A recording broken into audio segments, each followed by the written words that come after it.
Welcome to Insta tips by दोस्त coach Rajeev Khurana.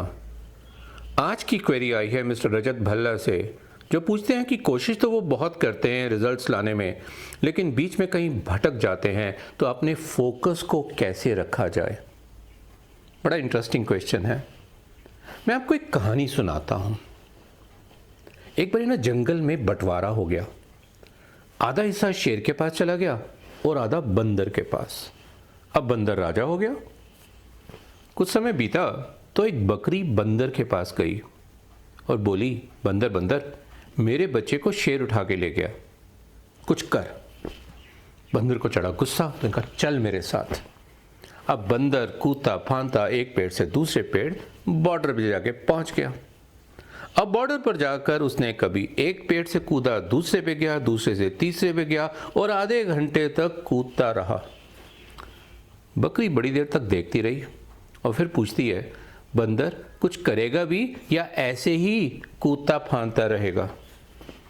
बंदर ने कहा, देख भाई, तेरे बच्चे को तो मैं कुछ नहीं कर सकता, पर हाँ मुझे ये बता, मैंने दौड़ धूप में तो कोई कमी नहीं की। हमारे साथ भी कुछ ऐसा ही होता है। हम दौड़ धूप बहुत करते हैं, काफ़ी सारी एक्टिविटीज़ में इन्वॉल्व हो जाते हैं और फिर सोचते हैं यार रिजल्ट्स नहीं आ रहे। क्यों? क्योंकि आप खुद मानते हैं फोकस की कमी है। तो चलिए आज हम फोकस पे बात करते हैं। फोकस, मैं अपना सिग्नेचर स्टाइल फोकस पे लगाऊंगा, एक एक्रोनिम बनाऊंगा, 5 अल्फ़ाबेट्स, FOCUS। पहला F, find. Find what you want.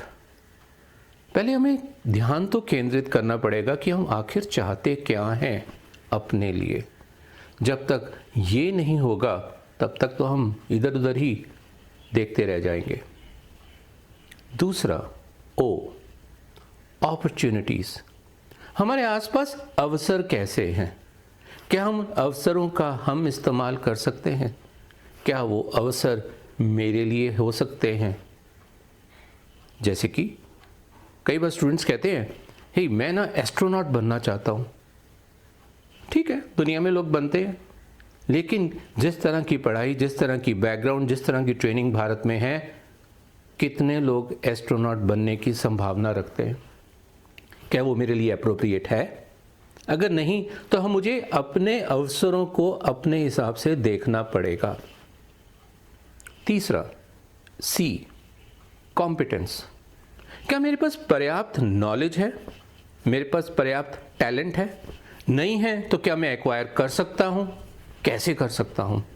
हमें इस बात का भी ध्यान रखना पड़ेगा। Fourth U, undertaking planned actions. जो भी प्लानिंग बनाई है, जो भी उद्देश्य आपने स्थापित किए हैं, उसके हिसाब से जो भी एक्शंस हैं उन्हें पूरा तो करना पड़ेगा। बना के रख लिया और बोला ये मेरा प्लान है और सजा दिया, कुछ नहीं होने वाला जब तक कि हम उस पर काम ना करें। And finally S, stay on course. जब चलना शुरू करें तो जो दिशा पकड़ी है उस पर चलें, सीखें उससे। लेकिन हाँ, अगर पास में से कोई और किसी और दिशा में निकल गया तो अपने आप को भटकाए नहीं, क्योंकि अक्सर हमें लगता है दूसरा सही चल रहा है, मुझे ये छोड़कर वो करना चाहिए। इसी वजह से हमारा फोकस भटक जाता है और हम सिर्फ दौड़ धूप करने में लग जाते हैं। देखते रहिए इंस्टा टिप्स बाय दोस्त कोच राजीव खुराना। हमें लिखिए, हमें लाइक कीजिए, हमें सब्सक्राइब कीजिए, हमें शेयर कीजिए। हो सकता है अगला सवाल आपका ही हो। धन्यवाद।